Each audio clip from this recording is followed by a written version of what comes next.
Apakah Anda baik-baik saja? Orang tuh bisa kelihatan baik, tapi nggak baik.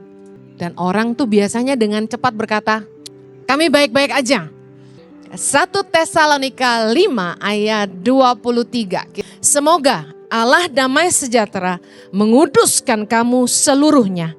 Dan semoga roh, jiwa, dan tubuhmu terpelihara sempurna dengan tak bercacat pada kedatangan Yesus Kristus Tuhan kita. 3 Yohanes 1 ayat yang kedua. Saudaraku yang kekasih, aku berdoa semoga engkau baik-baik dan sehat-sehat saja dalam segala sesuatu sama seperti jiwamu baik-baik saja. Banyak orang tuh pura-pura kelihatan baik. Apalagi pendeta, padahal kadang-kadang gak baik. Oke. Kualitas hidup kita ditentukan dari kesehatan dalam 3 area.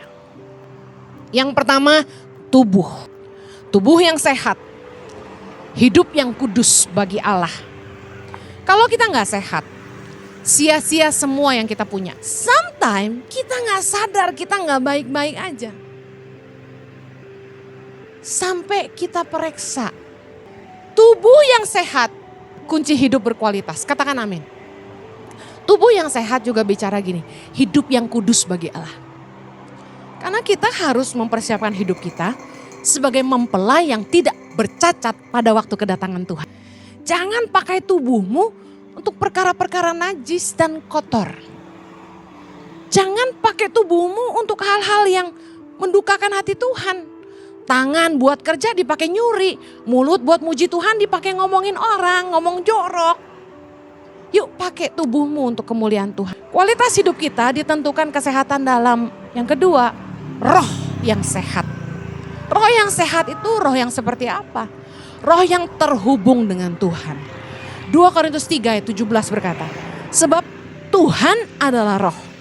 Dan di mana ada roh Allah, di situ ada kemerdekaan. Anda mau tahu rohmu sehat atau enggak gini? Roh yang sehat tidak terikat. Tidak terikat apa? Tidak terikat dosa.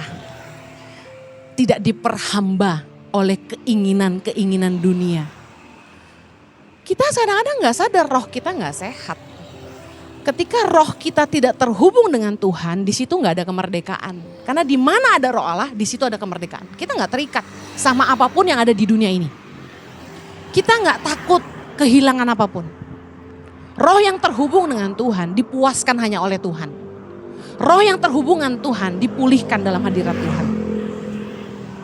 Roh yang sehat itu ciri-cirinya, manifestasinya adalah orang-orang yang hidupnya mengandalkan Tuhan.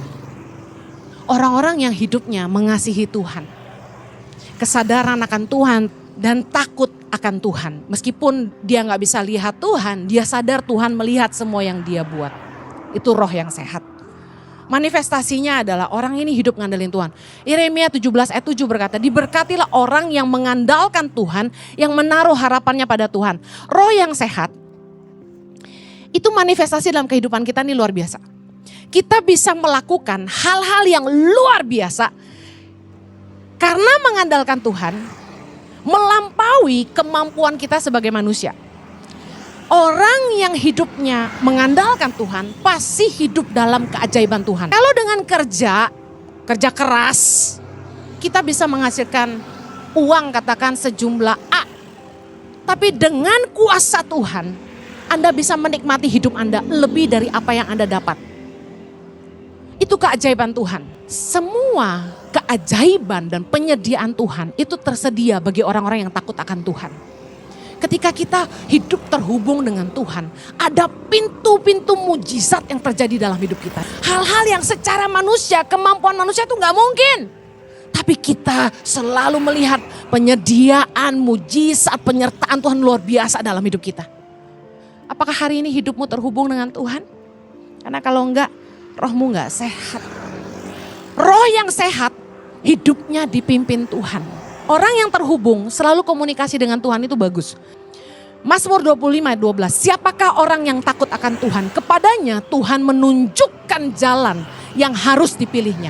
Kalau orang gak hidup dipimpin Tuhan, orang pasti bikin keputusan sesuai dengan apa yang dilihat mata. Kalau rohmu sehat, rohmu kuat, kamu terhubung dengan Tuhan senantiasa. Kamu percaya rohnya diam di dalam batinmu. Kamu tenang. Tuhan selalu memimpin hidupmu. Orang yang terhubung sama Tuhan akan selalu mengalami penyediaan Tuhan. Mazmur 34 ayat 10. Takutlah akan Tuhan, hai orang-orangnya yang kudus. Sebab tidak berkekurangan orang yang takut akan Dia. Karena orang yang takut akan Tuhan akan mengalami penyediaan Tuhan. Gak akan pernah kekurangan. Yang pertama, apakah tubuhmu sehat? Sehat secara raga dan tubuh hidupmu kudus bagi Tuhan. Yang kedua, apakah rohmu sehat?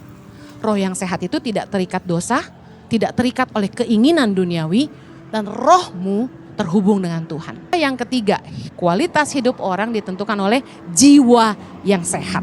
Jiwa yang paling mendominasi keputusan kita, hari-harinya kita, pemikiran kita, perasaan kita, keinginan, semua jiwa. Mari periksa, apakah jiwamu sehat? 3 area yang paling menentukan kesehatan jiwa. Yang pertama, hubungan yang sehat, relasi yang sehat. Relasimu dengan pasangan, relasimu dengan keluarga, anak, orang tua, kakak, adik, sehat gak?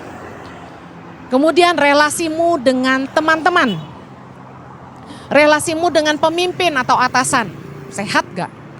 Relasimu dengan bawahan, baik gak? Karena jiwa kita akan terpengaruh ketika ada kerusakan dalam hubungan, baik dengan pasangan, keluarga, teman, atasan maupun bawahan. Pasti. Yang kedua, jiwa kita akan sehat kalau keuangan kita sehat. Duit buat orang paling penting. 3P area keuangan yang harus sehat. Yang pertama penerimaan, yang kedua pengelolaan, yang ketiga pengeluaran. Apakah 3 area keuanganmu sehat?